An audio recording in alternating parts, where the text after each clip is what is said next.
Okay, so I'm just going to walk you through the design here on this media cabinet.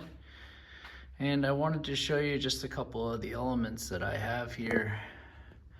Specifically some of these through dowel connections to the center support, as well as this nifty little keyhole here that's on a hinge for the media console, any of the wires or cables that'll go through there.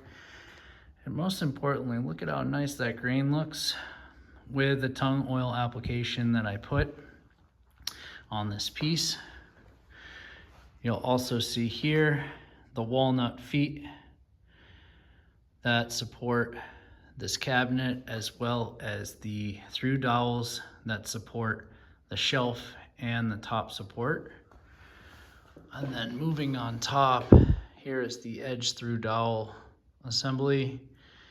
And then look at how cool some of that quilted grain looks on top of this piece.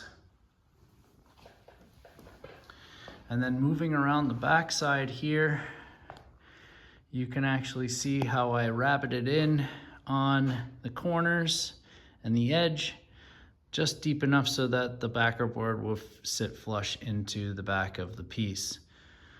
And then I've actually added in here a small element, which are these little copper nails.